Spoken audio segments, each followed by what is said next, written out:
Hi, friend. This is Wai Jia, and you're listening to Dream Brave.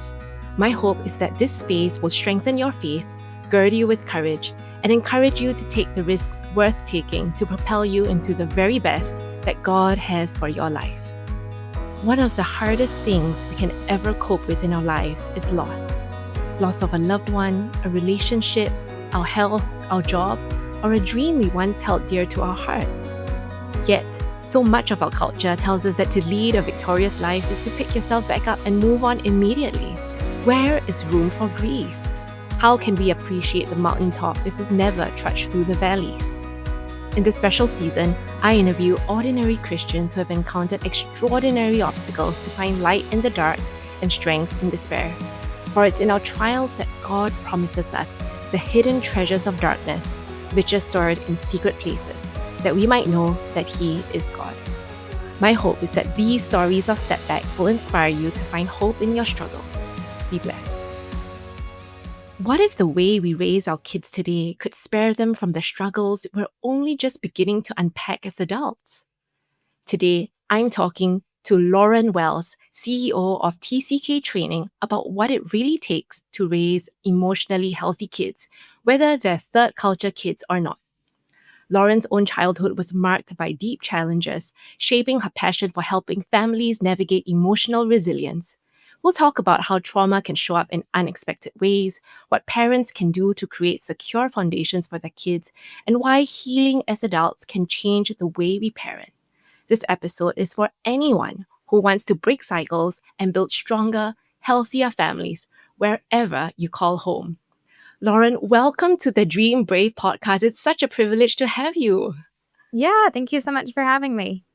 Tell us where you are calling from.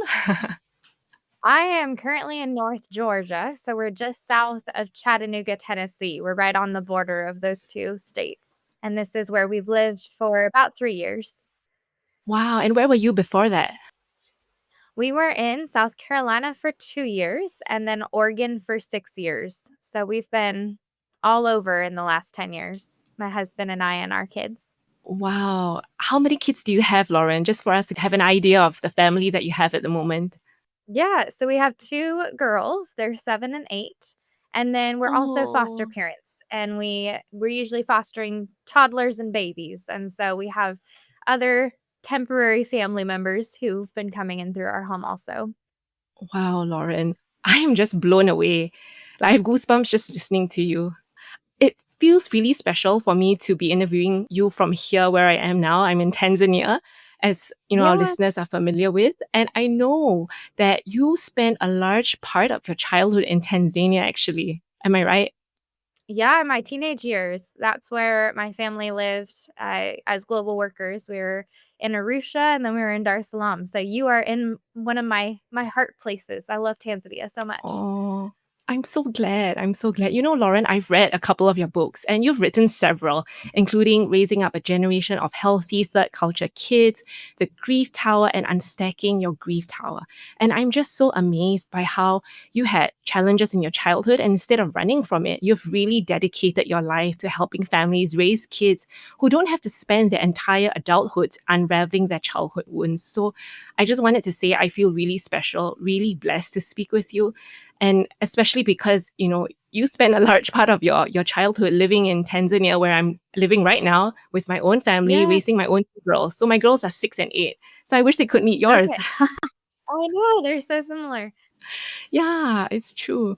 And I really love your mission, Lauren, because you say your goal is to support families while their children are young and to apply practical prevention science to globally mobile families with the hope that it will decrease the risks and increase the benefits of the so-called TCK life. So could you unpack a Mhm. little bit about what this term TCK means? Because I think not all our listeners are familiar with that. And what I really love about your ministry and what you do is that the principles that you teach don't just apply to TCKs or globally mobile families, but actually, if you look into the science behind it, these are actually such excellent principles for any family that's going through any kinds of challenges. Am I right? Yeah, absolutely. We always say what's good for TCKs is good for all kids everywhere. And we have extra challenges as globally mobile families. So we just have to be even more intentional about putting some of those things into place. Absolutely. When you talk about globally mobile families, I think it's such a term that might sound like it's only for a minority. But the funny thing is, so many families that I know these days are all, they have moved from one place to another, whether it's for a job opportunity or just a change in a Mhm. lifestyle or because of missions or ministry. Like so many families spend a chunk of their lives in a different country. So tell us, what is a TCK? So, a third culture kid is someone who spent their developmental years or some of their developmental years, and there's some debate on how long that is. It could go up into your 20s or under 18, depending on who you're asking. But they spent some of their developmental years living in a country outside their parents' passport country. And there's intent for repatriation, which is kind of a part of this. So, they didn't move like an immigrant or a refugee where they intend to relocate to a new country and then stay there for generation upon generation. They went for a temporary reason like missions or a job or government work, military, that sort of thing. Right. And then they intend for their children to probably go to their passport country and have a life in their passport country at some point also. And so there's this kind of challenge of I'm from here, but I live here, but also I still have this heritage over here and I intend to go back there at some point. So it kind of creates this identity challenge. And what we look Right. at for third culture kids is that it's not the locations that make up the third culture. Mm-hmm. It's having basically your foot in lots of different cultures throughout your developmental Right. years. And so, what we at TCK Training have been looking at is what are the trends for that population? And those trends don't have anything really to do with the actual locations. So, it's not that Mm, someone who is growing up in Singapore and also from Germany, it doesn't, the third culture isn't about those locations. And that's right. why they have similarities to someone who was born in America and raised in Tanzania, because it's not the place, it's those shared characteristics of someone who lives their developmental years in multiple cultures. I love that explanation, Lauren. And it kind of gives me an idea that, you know, TCKs, and I think this is actually true, TCKs feel like they have a deeper sense of belonging. Sometimes to other Mhm. TCKs, even though other TCKs might be growing up in a completely different culture from them because of these similar Yeah, identity challenges that they feel. Am I right? absolutely. Absolutely. Wow. And one thing I loved about your book, so the latest one that I read was about raising a generation of emotionally healthy kids. And, as a parent myself, now that I'm raising two Asian girls in the middle of, remote Tanzania, we are definitely like the center of attraction on several occasions. And I love how you highlighted the benefits of actually being a globally mobile family and being a TCK, Mhm. because I think a lot of us think of missions or think of going overseas to do work, especially in a developing country, as being traumatic. But you highlighted Right. certain benefits like having children who Mhm. become exceptionally high achievers, outside the box thinkers. You describe them as possibly having unique and intuitive abilities to empathize, language skills, high EQ, early independence and maturity. Like the list goes on. And I love that because I think you identified what so many parents are afraid to see or could never see. And just being able to see that in words, I think brought me so much comfort, but also encouragement. Yeah, it's so much a part of our heart at TCK Training is to really say this is an incredible way of raising a family and there are so many benefits. And so there's that piece of it and there's also hard. But the hard doesn't take away the benefits. It actually is what boosts those benefits. And so when Oh, we have kids who are going through challenges, but they also have certain things in place, which I'm sure we'll touch on, they have certain things in place to help them process grief and to help them navigate this cross cultural life well, then that's how the benefits come to be. They're not in spite of the adversity, they're because of and through the adversity that those things actually flourish. wow. I love that, Laura. And it gives me so much hope as well. But you know what? Even as Mhm. I look at your flourishing ministry, I mean, even other missionaries, other globally mobile workers, they've referred your work to me before.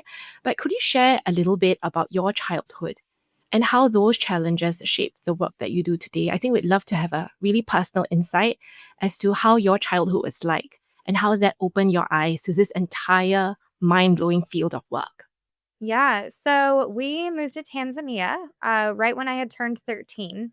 And my parents, before that, my mom had been involved in a missions organization, but my father had not. He had a construction company, and we were living a very normal American life in California before my Wow. parents decided to be missionaries and move to Mm-hmm. Tanzania. And Mm-hmm. I remember at first I was excited about the idea, and then the closer we got to leaving, the less that idea sounded like something that I wanted to do as a Yeah. 13-year-old girl.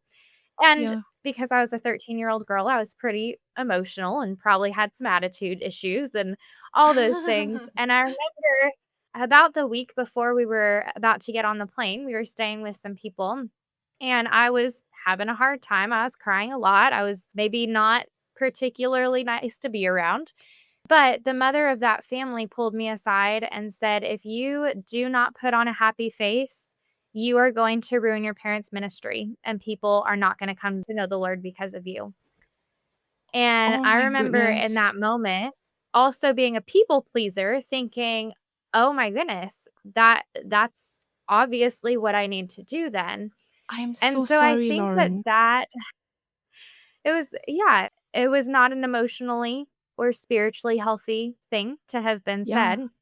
And it Yeah. certainly planted something in me that then, from then on, I remember thinking, I need to put on a happy face and I need to be what apparently is expected as a missionary kid, which is Wow. to not acknowledge the hard stuff and to just be okay. Wow. So, when we moved to Tanzania, our first couple of years there in Arusha, they were incredible. So, it's that I would talk about the ampersand, the and sign, where there's the really hard and the really good kind of happening simultaneously. So, Yeah. on the really good side, I absolutely loved it. We got there and I learned the language really quickly, and I spent all my time out in the community.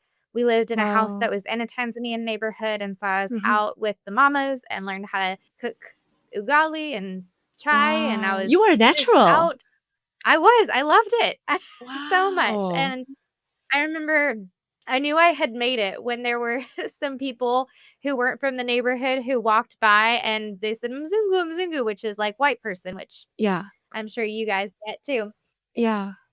So they walked by and the mama who I was with said, she's Mswahili," and Wow. was telling these people who weren't from the neighborhood, like, "Nope, she is Tanzanian. She's not Mzungu." Wow. And Mm. so I loved getting to integrate into the culture. We went on safari a lot, and it was so fun. It was adventurous. I was given a lot of independence, and so I could go walk around by myself. I could take the dala dalas to go meet up with friends. And that's like a little van, right? Where everybody packs everybody and everything. The dala dala. Yes, the dala dala. Yep, the van. It's like a taxi van where you just pack in. We always say there's always room for 20 more Yeah. because you can always fit more people in. Uh, but I loved it, and that was the really, really good side. And then Mhm. also those first 2 years, there was a lot of hard things. I, Yeah. saw someone get burned to death, and I saw, Right. fatal car accidents, and we Right. had a little boy who lived with us who ended up dying of HIV and AIDS, and the Right. last bit of his life was spent in our home, and that was really hard. Mm. I had several friends move away, and just all these things were happening that I didn't know how to deal with. And also, my parents, they hadn't ever dealt with this either. They were Right. raising normal American kids who then we moved to Tanzania, and the first 2 years was filled with all of these things. Right. And then I had that seed that had been planted that said, "But put on a happy face and don't look at the hard stuff, don't talk about the hard stuff." And so the answers that I would give in those situations were like, "Oh, well, it's fine. It's not a big deal. God is good and he's taking care of me." And those things were very true and also were keeping me from ever looking at the hard side of that ampersand and only looking at the benefits. But Wow. then there was another part of me that was like, "But if I talk about the hard things, people will think I don't wanna be here, but I wanna be here more than anywhere else." And Wow. especially when we were back in America and people would talk about, well, aren't you glad to be back? And there was so much hard stuff that happened there. I felt like I was trying to convince them, no, I would way rather be there. I don't want to be back in the States. I love my life in Tanzania. And so it developed this almost this need and then this repression of anything hard. Wow. Wow. Thank you so much for sharing that, Lauren. You know, when you talked about the ampersand, now I'm just going to elaborate on this a little bit because some of our listeners might not fully understand what the ampersand is, but it's really that squiggly sign that is a short form for and, like AND. And I love how you described in your books where you say that this is that experience of the TCK challenge. But not only that, I think in many challenges in life, there is that Yeah. ampersand kind of effect because there is the good of it for any big change and then there's the also very downside of it. And I think what blew Mhm. my mind was when you said we have the chance to actually help our children and ourselves embrace the ampersand. Like it's not binary.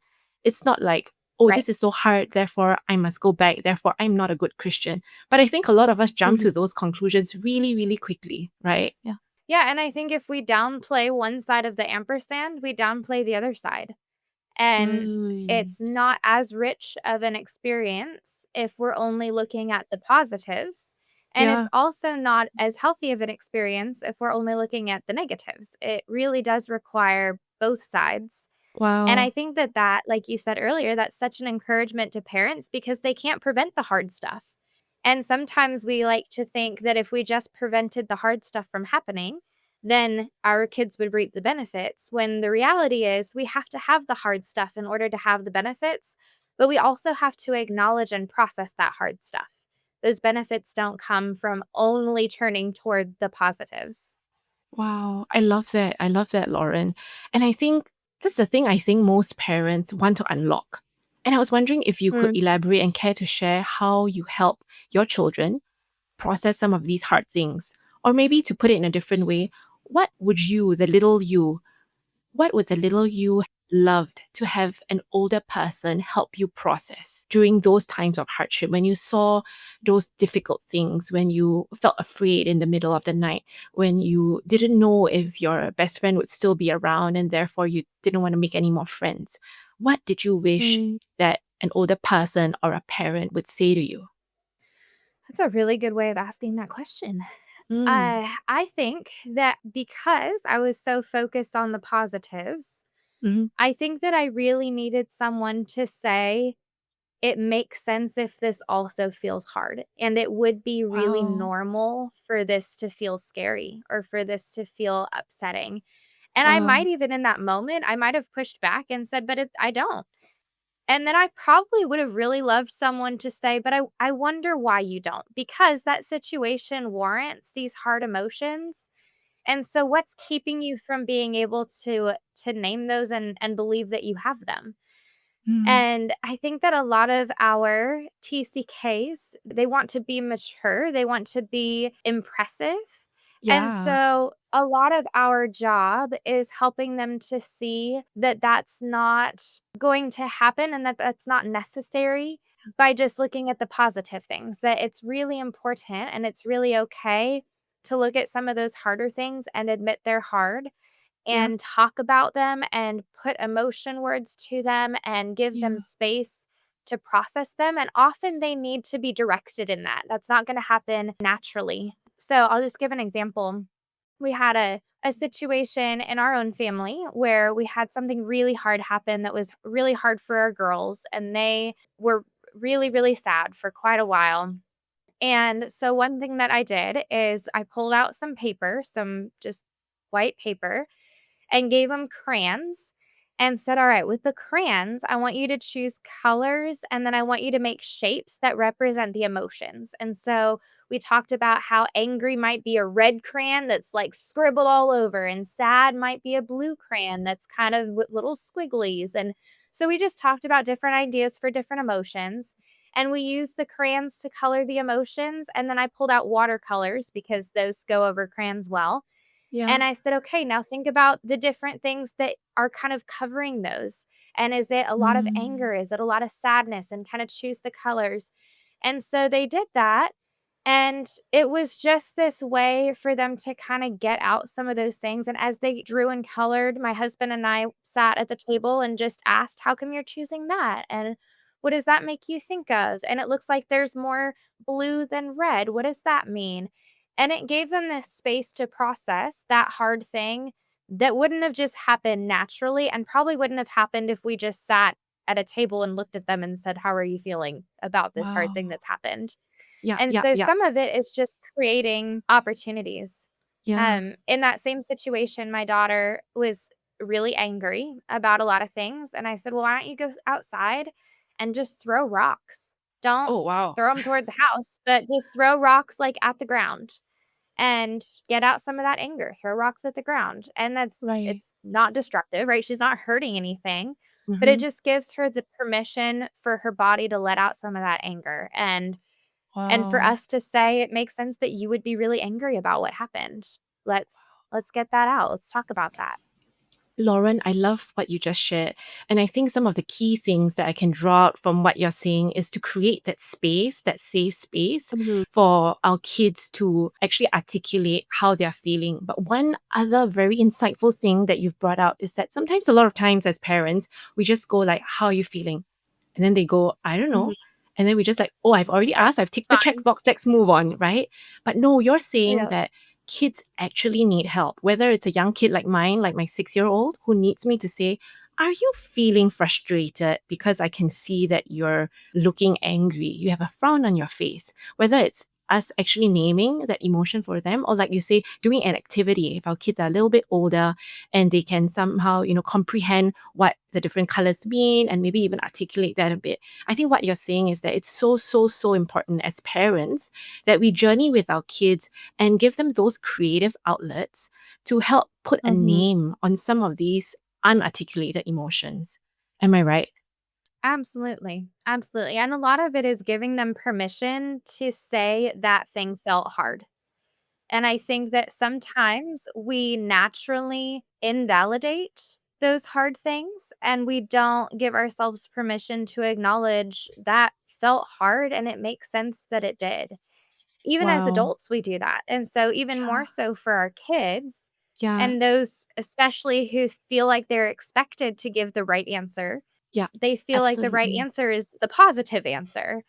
And in my context, and I'm sure this was a lot of people's, the positive answer also gets a really good response. You get people saying, "Wow, you're so spiritually mature. You're Yeah. so brave. You're Resilient. so resilient." All these things, Yeah. right? Like you get great feedback when you give those responses. And Yeah. so it really quickly turns into, "Oh, well, this is clearly what's expected." And I Yeah. think going back to that question, what did I need? I needed somebody to say, "You know what? It makes sense that this would feel really hard." Wow. Wow. I love that line. It makes sense that this feels really hard. It makes sense, gives such a sense of validation that it's Yeah. okay and it actually warrants these feelings. It also goes to say that there are no bad feelings. Mhm. It's okay that it's this hard.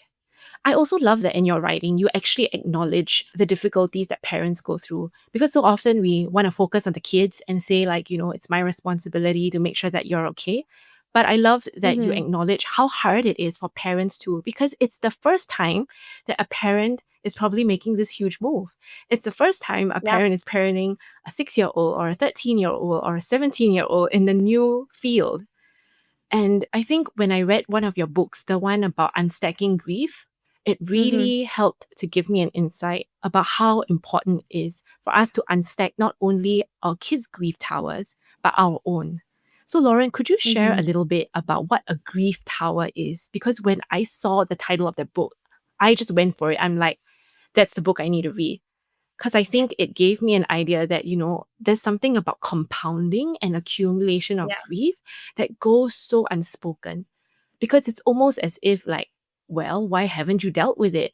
And how can a little hair trigger of an incident bring out such a huge reaction? You must have not done your work in, like, self Mm. work or therapy or whatever. And there's such a stigma, I think, to it. So when I saw like the Unstacking Your Grief Tower, that book, I was like, I got to read that.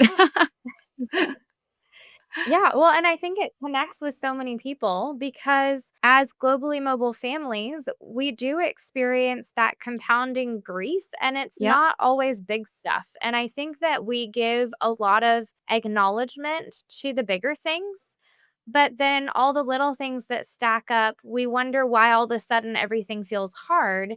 And for Yeah. our kids too, we wonder like, well, what is going on? Why are they having such a hard time?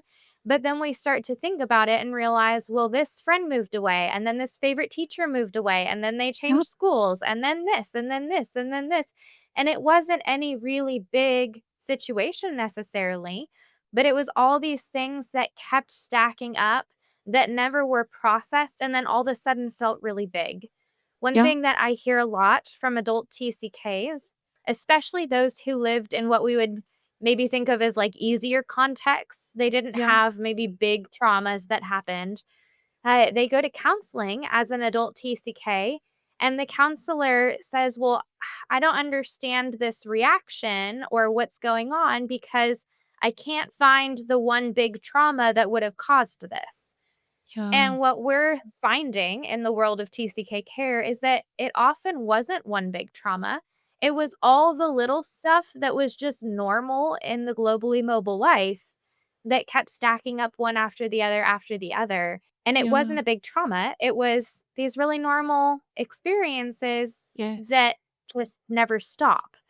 And so It's so you don't true. have time to process them or you normalize them and say, well, everyone's friend moved away or Yeah. everyone goes on home assignment or Right. whatever it is, instead of saying, "No, that is really hard."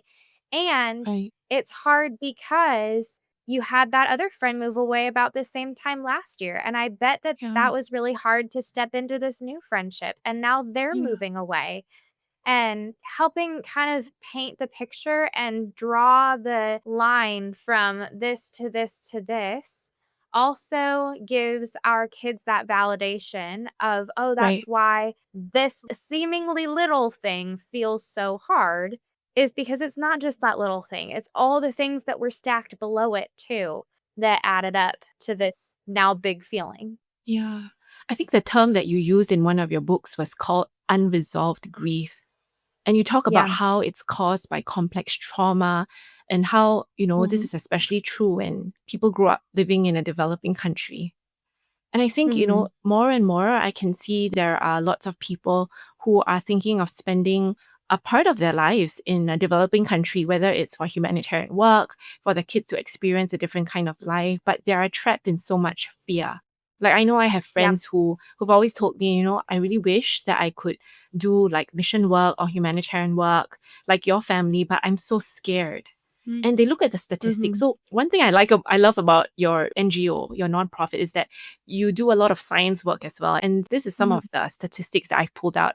It says, or rather, your team has found out that 33% of TCKs actually feel misunderstood by their parents. That's like a whole third of Hmm. them. 41% Hmm. by friends in their host countries, and 67% by friends in their passport countries. And the Yeah. science also says most TCKs struggle with a lack of belonging. They don't feel that they'll fit completely in their passport countries, their host countries, and perhaps even in their immediate families. They struggle to figure out who they are in the midst of all that they are adapting to. And they often have ties to many different communities, which leaves them wondering if they fully belong in any of them. They're prone to shame when they enter adulthood because of their inability to fit in as intuitively as everyone else. So I think when Mhm. people read about such statistics, when they read about so-called like this horrific side, the downside of raising a child in another culture, I think it really, really hinders them from actually wanting to take that leap of faith. Even right now, like we are actually, at the time of this recording, we are actually planning going back to Singapore for a short stopover before we actually head somewhere for a good break, which was kind of opened up this opportunity by a pastor in Australia. And even then, we have so many thoughts about, will our kids adjust? Is this good for them? Is this not? How would they feel? I know that I will have a lot of emotional processing to do. And so I'm wondering, Lauren, like in the midst of all these fears, what would be your word of encouragement to parents who are actually thinking of making that leap, or maybe they've made it and now they're wondering, oh my goodness, what have I done? What is your word of encouragement to them? My word of encouragement is that the number one thing that makes the difference is being intentional as a parent about walking with your kids along those things in a space where they feel like they can talk to you when the things feel hard, they can talk when they're afraid, and that they're not going to be shut down when they have those conversations. And so, as parents, it seems so big, like the things that we have to do to make sure that our kids are going to be okay. But actually, the things that are most important are things like making eye contact with our kids and Mm-hmm. asking them questions and naming Mm-hmm. those emotions with them and doing things that really aren't hugely time consuming or complicated. It's Right. just the things that we sometimes forget to do when we're really stressed out ourselves. And Yeah. so I would encourage you that if you are already thinking through how you're going to love on your kids well through that season and through those transitions, you're already doing most of the work by even Mm. thinking through that and just Right. showing up for them in a way where they feel like you're available and they feel like you are a safe person to talk to when they have those thoughts or those emotions. Wow. Thank you, Lauren. I picked up an acronym from your book, CARE, and you talked about being intentional about conversations, having awareness Mhm. of these Yep. difficulties, relationship, and setting an example for that. And one of the Mhm. things that our family has put into practice, which you recommended, is this do you call it circle time? It's when, before we go to bed, we go round robin in the family and we ask everyone, like, what was your highlight? What was your Mhm. disappointment? And then we have everyone pray. And it's usually during that Mhm. time where we hear everybody's prayer requests as well. And I loved that Mhm. in your book, you actually said it's really, really good to set this as kind of like a family rhythm at a young age, because then Mhm. as the child grows, it will not Yep. be odd to ask a teenager, what was your highlight today? Mhm. What was your Yep. disappointment? Because it comes so naturally. And I love that, because now sometimes when our kids share, they're like fighting to share. And they're like, oh, one more, one more. Oh, I actually have another one. And I also Mhm. like the fact that you just mentioned that it's so, so important to just listen. Because occasionally someone would actually talk about a disappointment in the day, and it has something to do with somebody else in the family. So, for example, it would be like one of my children saying, like last night, maybe, my disappointment is when mommy raised her voice at me today. And I would feel very triggered and tempted to react to that. Mhm. But I've learned and tried so hard to realize that for my child to say that actually is a huge act of bravery and courage. So instead of Yeah. reacting to that, we have a rule that says for every disappointment that someone shares in the family, no one is allowed to react to it. Mm. So instead, I just said, mm-hmm, that's fair. That must have been hard. So I don't react by saying, but you did this and you did that. Good job. That is hard to do. Thank you, Lauren. A lot of it is input from your books. So I'm very grateful for the work that you are doing. And are there any Mhm. other kinds of practices or things that you'd like to elaborate on, like whether it's from the acronym CARE or anything else that you feel would be really helpful for parents, especially when they make the transition? Because I like what you pointed out in one of your books when you said, like, actually, it's during the transition when you are the most stressed, you have to pack, you have to put Mhm. everything in order, you have to meet people. That is the time Mhm. that you need to be most intentional and make time for these conversations. Yeah, but it doesn't have to take a long time. And I think, Mm, again, sometimes we get stressed out thinking, "Oh my goodness, I am so stressed out and there's so much going on. How am I also going to make all this intentional extra time?" When really, mm, it's just those in the moment things and how we respond to them. And giving that little bit of space, like those check-ins maybe at night or around the dinner table or however your right, family does it, but also repairing. So, one of the things that strengthens parent child relationships more than anything is repair, which means that we had to have messed up first, which is really encouraging for us as parents because we're going to make a mistake, we're going to mess up, or in the stress of the moment, we're going to raise our voice or whatever it is. And when we repair, that actually is better and does more for the relationship than if we would have gotten it right the first time every time. And right. so one of the ways in those transition seasons to do what we're talking about is to just notice when we need to repair, when maybe we were too harsh, or we did raise our voice, or we weren't very patient, or whatever, and then come back around maybe later when we've cooled down a little bit and say, "Hey, I know that I raised my voice at you when I was trying to get you to hurry and get out the door, but I shouldn't have. I know we were trying to move quickly and we were running late, and also that didn't make it okay for me to yell at you like that. Can you forgive Wow. me?" And just Wow. opening up those conversations, first of all, helps them to, again, what we were talking about earlier, notice that the difficult emotion that they experienced was normal. It Yeah. makes sense that that felt yucky when I got yelled Yeah. at. Yeah. And also, it creates that deeper connection and teaches them how that relationship pattern of mess up and repair works, which is really good and healthy and strengthens the relationship. So during transitions, when we know we're probably going to make those mistakes, instead of thinking, well, how can I make sure I do it right all the time? Actually thinking, well, let me notice when I need to repair and have that be a lot of where our relationship depth comes in this season too. Wow. Lauren, I love that you mentioned the theme of repair because I think in a lot of, especially Asian culture, I would say, because it's a shame honor kind of Mhm. Yep. society, I think saying sorry, asking for forgiveness, it feels very, very shameful. It's exactly like Yep. what you said. Needing to repair means that I have done something wrong. And that can Yep. feel really awful. Recently, actually this year, or rather late last year, I was diagnosed with complex post traumatic stress disorder. And as I read Mhm. more about it, I realized that a lot of it had got to do with my childhood and seeing the Yep. patterns of interactions within my nuclear family. And there was so Mm. much conflict, but the end was never repair. And so the pattern I got to see was conflict, escalation, and then division. And it was a repeated pattern. But now what I'm seeing is that I, as a parent, I have the opportunity to actually demonstrate what repair is. And so Yeah. in the past, when I made a mistake, I would be so hard on myself. Like I wouldn't sleep that night. I would just beat myself up over and Mm. over again, saying, I shouldn't have raised my voice. This was horrible. But now I realize that every time I mess up, it's a wonderful opportunity to actually demonstrate to my children that, hey, when you mess up, you don't have to beat yourself up. And this is how I'm going to show you. I'm going to ask you for forgiveness. I am going to ask you to see that I was wrong. And that actually in itself, I realize, is giving my kids the tools not only to have self compassion, but to repair in their future relationships, which is such an incredible tool, I think, in relationship building, isn't Absolutely. it?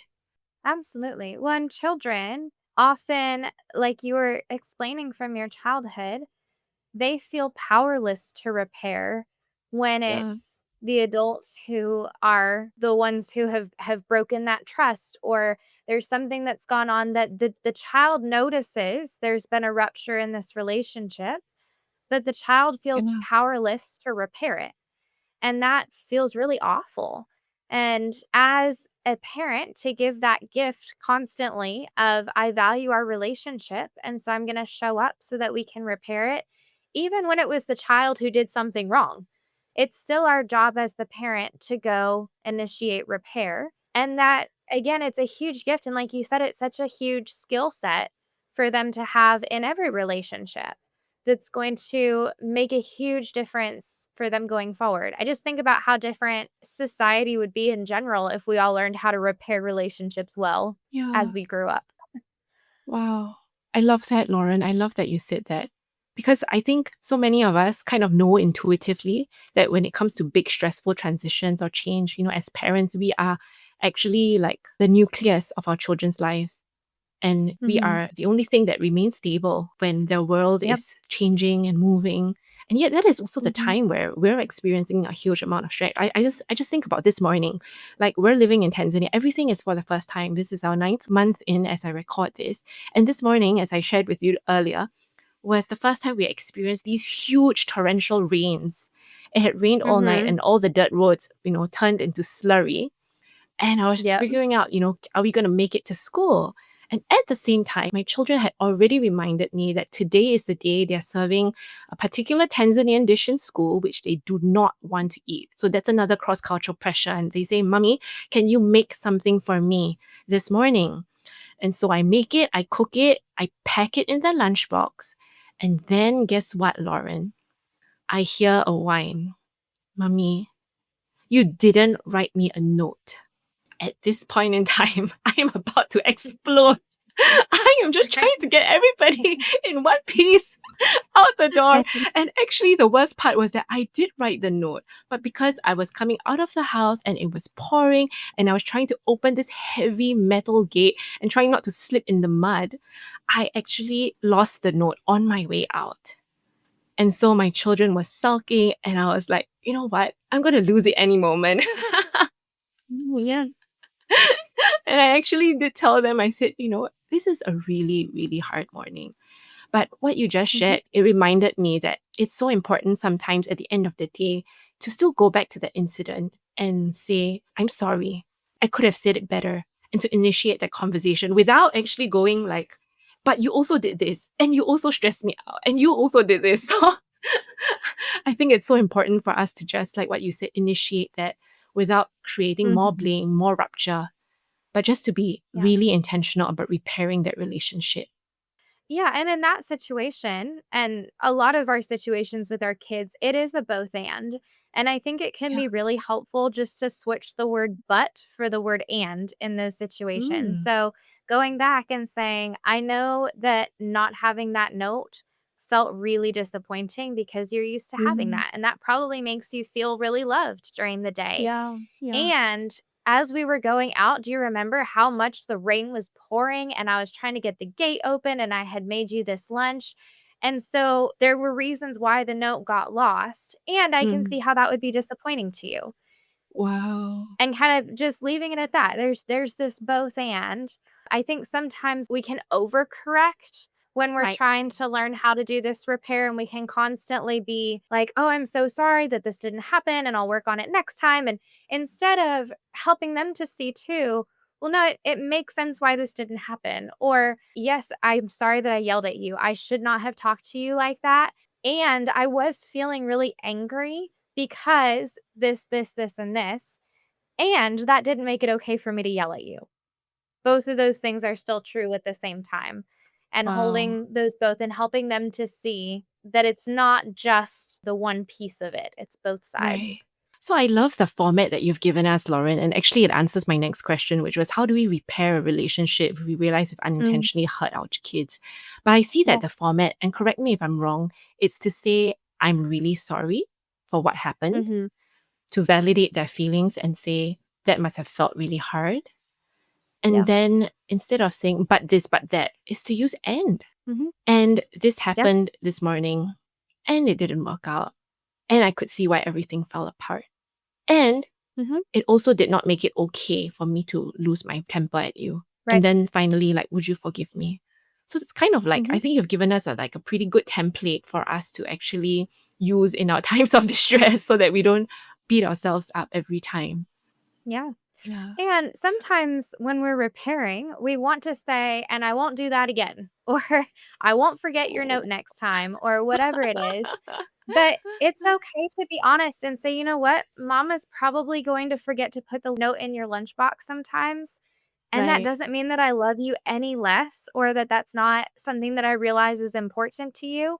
Right. Sometimes the mornings just are crazy. And so that's not necessarily going to happen every single time. And I just need you to know that it's not because I don't know that it's important to you or that I don't love and care for you and want you to feel that during the day.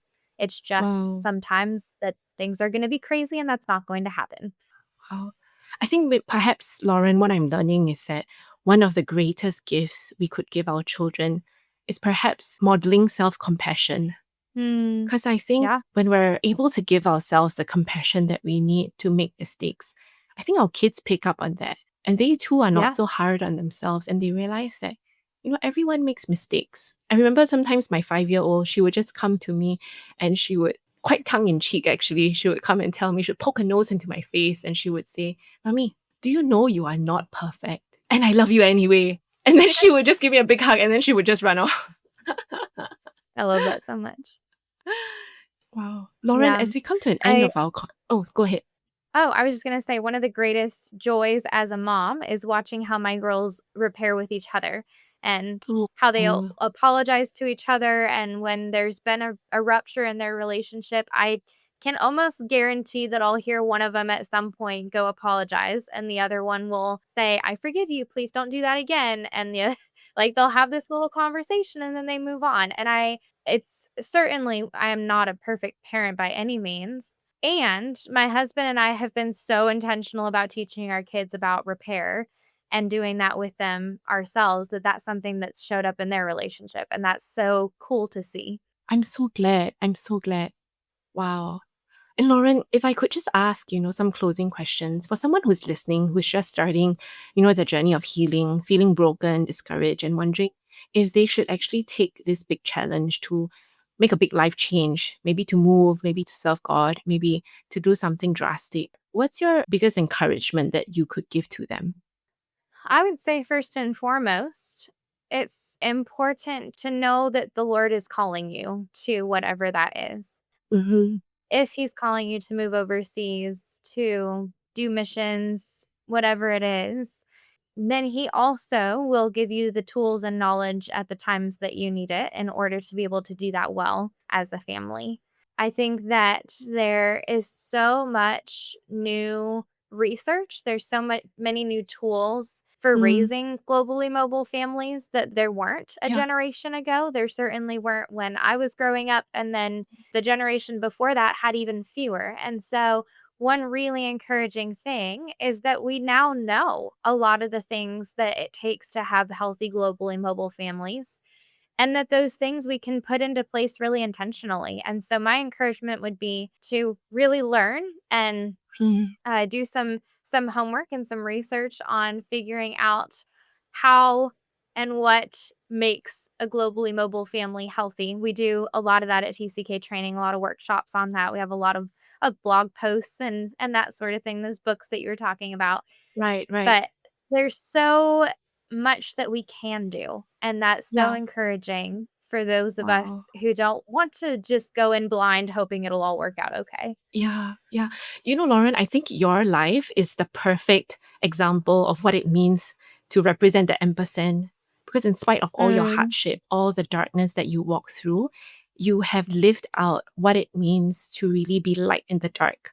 It is through your mm, pain and through the hardships that God has birthed such a beautiful ministry to help so mm, many people. And so, even as I interview you for this series called Treasures of Darkness, it really reminds me that this is the treasure that you have gleaned through the mm. darkness. This is the treasure that you're now giving to the world. That all these gems that were formed in times of hardship and duress, now they are shining for God. And so, even as we end this, Lauren, what would you consider the greatest treasure that you've gleaned from the dark? Oh, that's a big question.